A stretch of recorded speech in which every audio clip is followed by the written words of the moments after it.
Welcome to Coffee and Regs. Thanks for joining, everyone. Greg Hotaling here with CSS. I'm here with my colleague, Mike Marmo. Today, we'll talk about very quickly some of the things that we've seen in investment monitoring in 2021 and what we expect in 2022. So happy holiday season, everybody. We're transitioning from 21 into 22 and taking a look back, but also taking a look forward a little bit as well. Mike, did you want to say a few words about yourself for an introduction? Thanks, Greg. I'm Mike Marmo. I'm the product owner for investment monitoring tool, primarily dealing with shareholder disclosure, position limit monitoring, and sensitive industry monitoring. And that's pretty much what we're going to go through today is sort of what to look forward to in 2022, both from a regulation side as well as operation compliance. So with that, Greg, I'll hand it back to you. You can kick things off and I'll go from there. Yeah, that sounds great. Thanks, Mike. So yeah, I mean, a lot, investment monitoring, you have a lot of different things to consider: position limits, substantial shareholding, sensitive industries too, as you said, Mike. The way I look at sensitive industries, it's perhaps in some ways it's the most challenging of all. But some of the really, because you're either your disclosures to be made for sensitive industries, or even more commonly, the limits, the maximum levels at which you can invest in these particular sensitive industries, be they media, telecommunications, military, forestry, whatever industry is deemed sensitive or especially protected by a government agency around the world. Those are varied. There's so many of them. You have to deal with different agencies around the world to understand the regulatory approaches. So it's kind of an existential challenge. It's always challenging.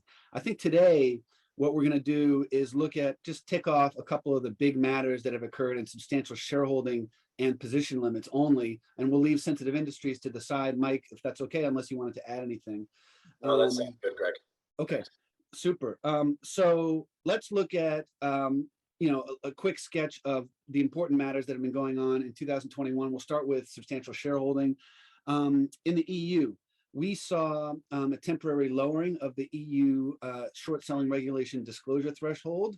That was in effect for a few months, from 0.2 to 0.1%. That can be especially burdensome for your compliance departments because the deadline, I'll remind you folks, is the very next trading day at 3:30 in the afternoon local time. That threshold is to be lowered permanently to 0.1%. So no longer just a temporary measure. Currently it's back up to 0.2%, but it will go back up, we expect, to 0.1%. Any day now, really. It should be approved by the EU Parliament and Council, and then it will appear in the official journal, the sort of regulatory register for EU purposes, and 20 days after that, it will go into effect, the lowering of the threshold. And that, by the way, will affect your interests on regulated markets and multilateral trading facilities, a little bit different than the temporary threshold lowering we saw, which only affected your interests on regulated markets. At the same time, there's also sort of in a parallel development, a more broad changes to the EU short selling regulation being contemplated, not yet finalized by the EU. Including position calculation methods. So the method by which you need to calculate your holdings, we expect that to change as well.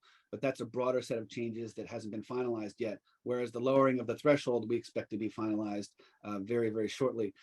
Mike, did you want to say anything about how you've seen asset managers, compliance departments, and operations respond to these kind of developments, and how or how they should respond? Yeah, sure, Greg. Thanks.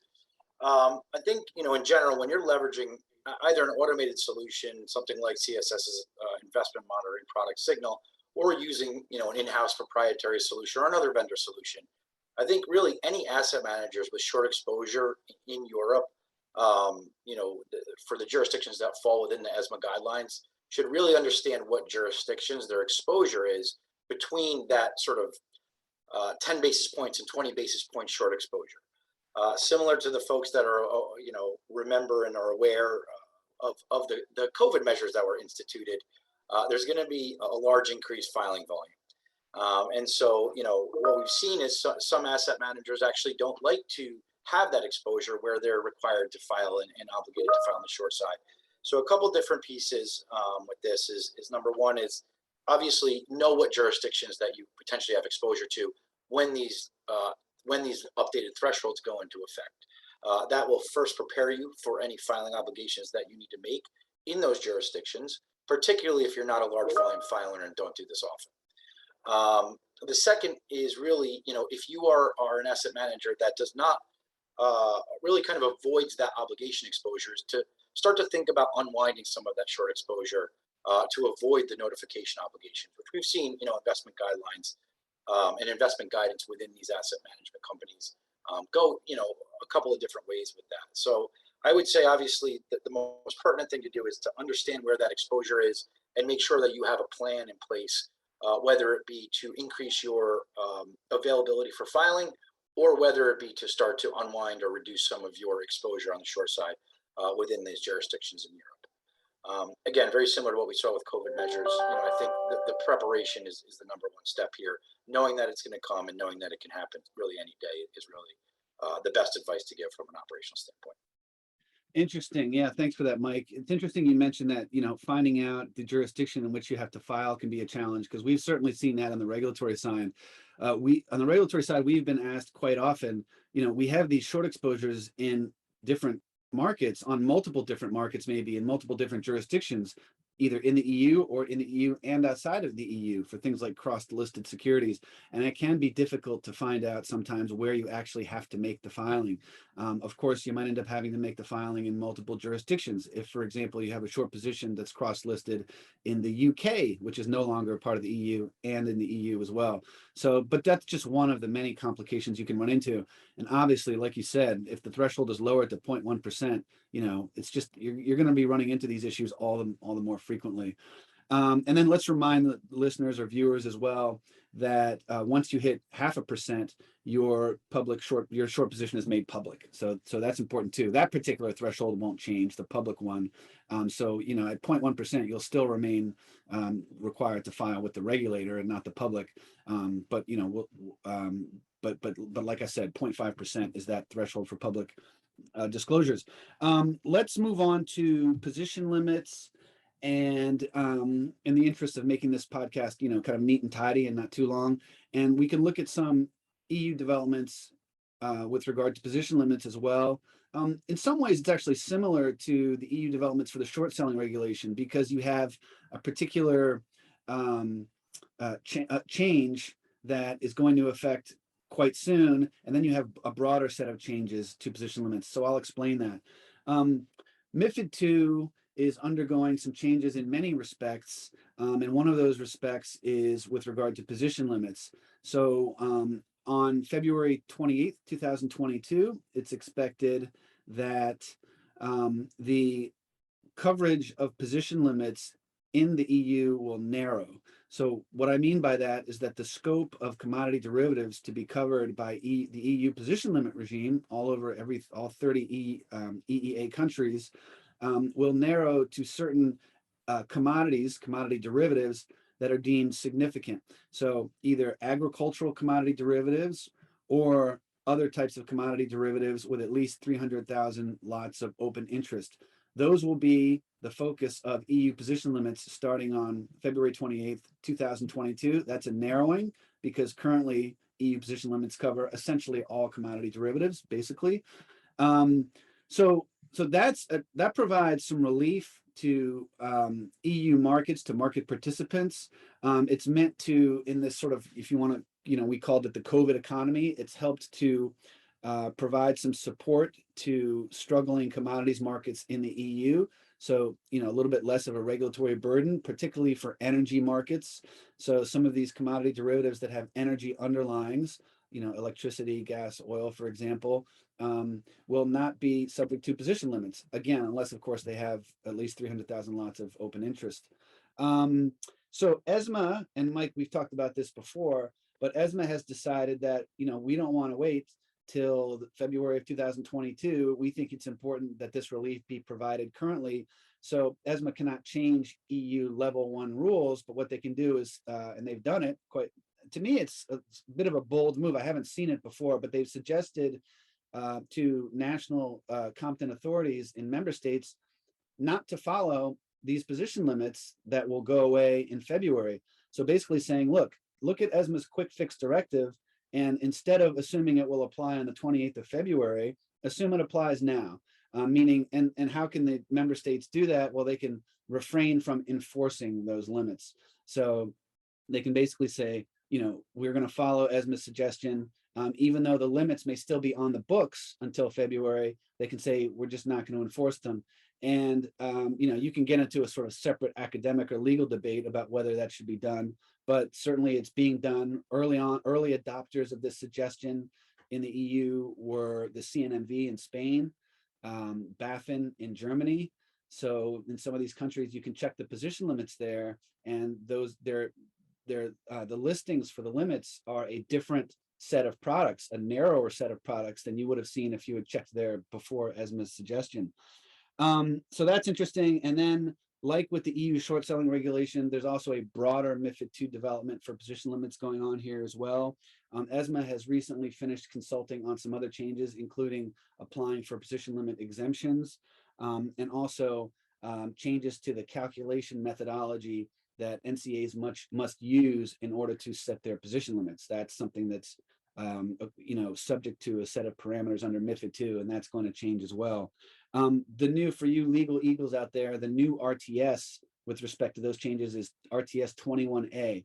So we've been talking about RTS 21 for a few years with regard to position limits, but now this will be RTS 21A. Mike, so, like I said, we've discussed this before, and for you listeners and viewers, you can consult our website and see podcasts, blogs, vlogs, you name it, webinars on all these issues, with Mike and I included, but other folks as well opining on these things. But Mike, if you want to recap on sort of how you see asset managers dealing with these issues, or again, how they should deal with them. Yeah, no, Greg, it's certainly an interesting proposition from ESMA with or MiFID with the quick fix proposal. Yeah. I think, one of the things being, us in the reg tech space primarily dealing with compliance, the tendency is to take a conservative approach. And I think that stands true here, in my opinion. I think ultimately, what we want to do and what I would advise, the clients of our investment monitoring tool, or even clients monitoring this proprietarily or on their own sort of accord, is to comply with these limits that are set until actually adopted and enforced by the relevant NCAs. And I say that, you may even decide to do that in a soft limit capacity, something akin to an accountability level, something where you're continuing to monitor it until it's actually in enforcement by these NCAs. And you had mentioned, Germany's BaFin, so the European Energy Exchange. They're Right. one of the ones that have adopted these. And I think, at that point in time, from my perspective, it's safe to then adopt that as an investment manager, right? But obviously, with the fact that this is MiFID and governed by MiFID, but also enforced by the NCAs, I think it really is prudent to take the NCA approach and really follow this from a monitoring perspective, in line with accordance to them, until the release or the relaxation of these limits is enforced by those NCAs. And so, that's the advice that I would give to investment managers monitoring this. I would say when that particular NCA or that particular exchange actually does enforce or confirm the relaxation of those limits, I think it's safe to sort of pull your foot off the gas in terms of monitoring those. Until then, I do suggest that it's prudent to monitor those, even if it's in sort of a soft limit capacity or an accountability sort of level, type capacity. Yeah, that's exactly makes sense. sort of, yeah. Makes sense. So like you said, an example would be the EEX, the European Energy Exchange based in Germany, where they have specifically said, yeah, we're going to follow ESMA's suggestion, and their list of position limits doesn't have those other products on it anymore. It just has the limits for the narrower scope. And so then it sounds like what you're saying is, and I think I agree, it's safe once that happens, but before the NCAs make that public announcement, you might want to play conservative, meaning follow all the limits. Yeah. Right. And to further your other point, Greg, I think it's, I think it's really imperative that, folks that are monitoring this stay close to the follow-up point, which is, the calculations may end up changing, how you net, how you aggregate that netting across exchanges, within exchanges, certain underlying products. All of that you really need to stay closely in tune to, because I think that could fundamentally change how your exposure is derived with respect to these limits. And so while that's not clear right now, I think that's something that folks really need to kind of keep a close ear to, if that's something that, if you were actively monitoring in this space right now, it could potentially change, significantly change your exposure to these particular limits. So Yeah, sure. So that RTS I mentioned with those broader changes, including position calculation changes, and that's expected to go into effect on the 28th of February, the same date as the narrowing of the scope of the limits. So it's all expected to go into effect on the same date. So yeah, other things will change as well. So let's move on, because there are other position limit developments in the USA that I think are noteworthy. And we discussed these before as well. They involve, and a lot of listeners and viewers here will know about this, because the CFTC has been going back and forth with a proposed position limits regime change for more than 10 years, since the Dodd-Frank Act. They have finally finalized it. This happened, I believe it was October 2021. It involves staggered compliance dates. So the first compliance date for this change to the position limit regime in the US is the 15th of March, 2021. I said October 2021, it was actually October 2020. The first compliance date, 15th of March 2021.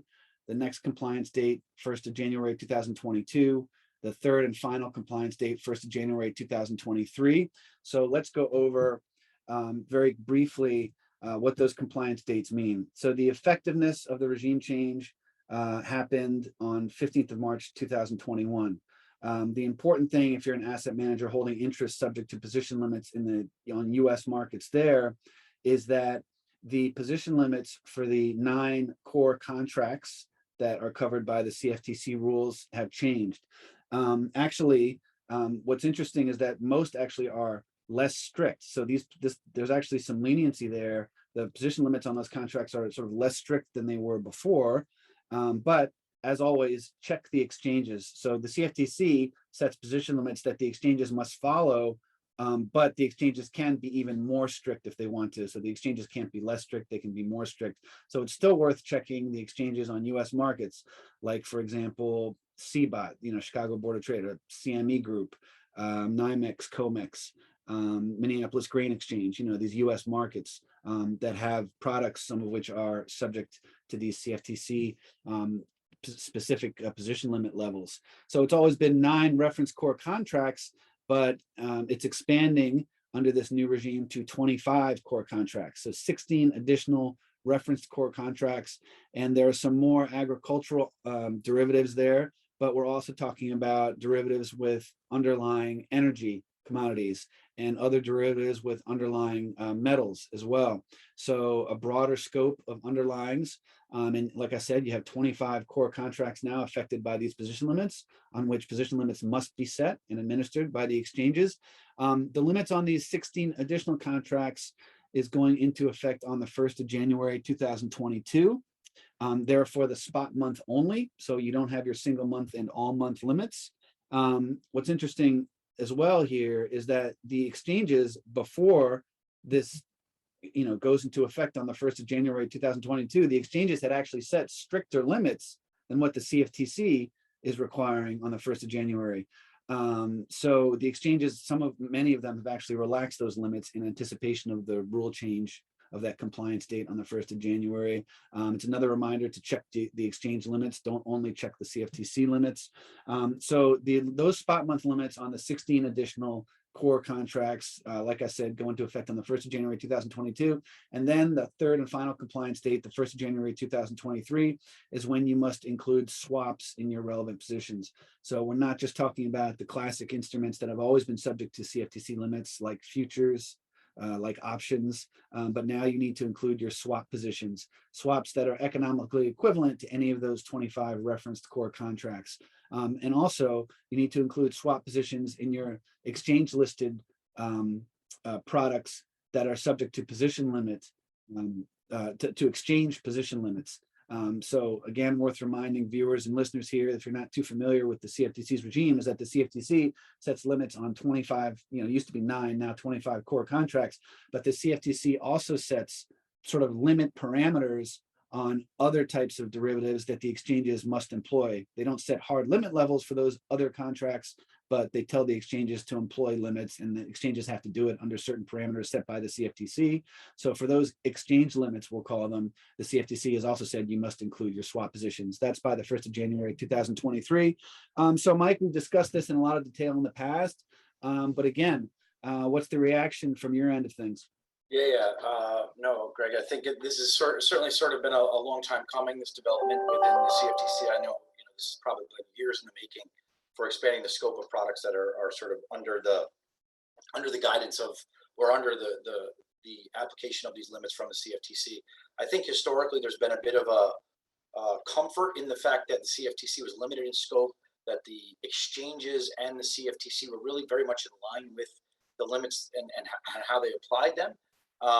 Which, again, sort of allows for a bit of comfort here. I think the paradigm is going to shift slightly in the fact that we've now expanded to 25 contracts, like you mentioned. And it's even more important than ever that you're making sure that you're staying up to date with those exchange set limits, because, on the heels of the MiFID II discussion, similar to how MiFID II and the exchanges have set their limits for particular products, they can differ, and they can differ quite varying.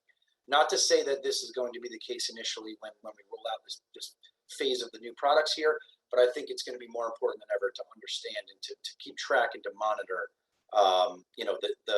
the exchange limits versus what the CFTC limits, particularly if you are a U.S. listed commodity trader, where again you knew the 9 products like the back of your hand that were CFTC related.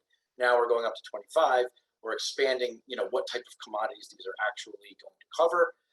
And so I think, from an asset manager perspective, it sort of behooves you to really kind of pay attention to this with a fine-tooth comb and understand where you may have this exposure, where you may have exchange setting stricter limits than the particular CFTC, albeit, it sounds like the exchange will sort of lift their limits or ease their limits to what the CFTC will be initially.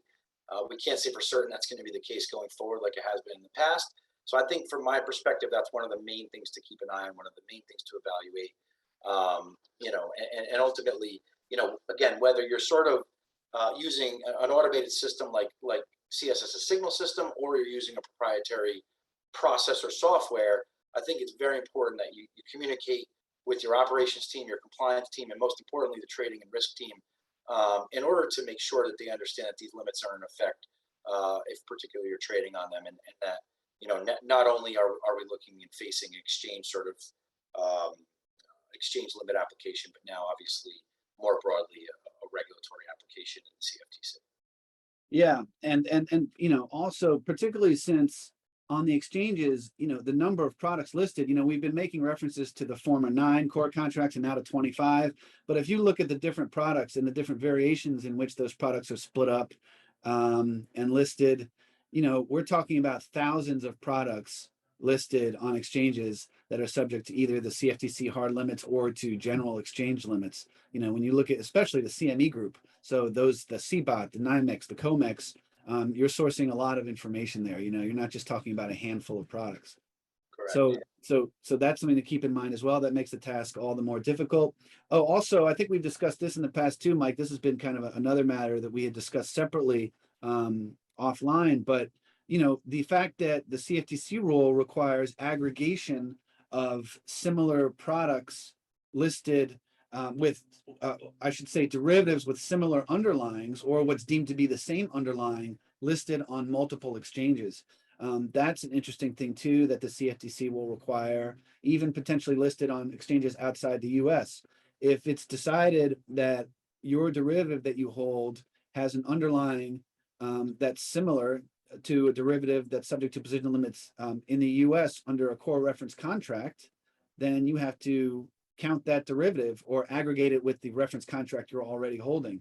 But that gets complicated because sometimes it's difficult to know whether the derivative you hold, let's say, on JPX in Japan, or the derivative you hold in another US market, or wherever it may be, a London Metals Exchange. Sometimes it's difficult to tell whether that's really the same derivative and should be aggregated or not. It's kind of complex, right? Yeah, and obviously to add, more complexity there is the intricacies of whether it's physically or cash settled, right? I mean, you can add that layer in as well, right? So this is all, the broadening or the aggregation across exchanges really only applies when these underlying, when the underlying commodity is the same underlying commodity and is physically settled on those markets. And so now you're adding a level of depth that, we never had before. We never had to, I think, apply or monitor before, but certainly something that is going to come to the forefront. And I think, as 2022, progresses, you're going to see more scrutiny into the application of this and really how this is going to generally be applied across the market. So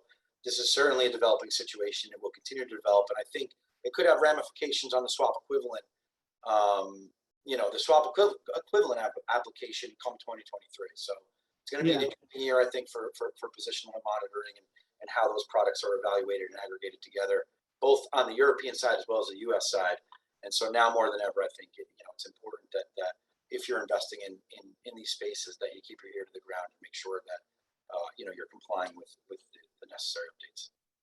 Yeah, good point. Like Mike said, check about whether those products are cash settled or physically settled, because that determines whether you need to aggregate them. And again, I hope everyone here has found some usefulness in this quick look at what's been happening in 2021 and what will be happening in 2022 with regard to investment monitoring.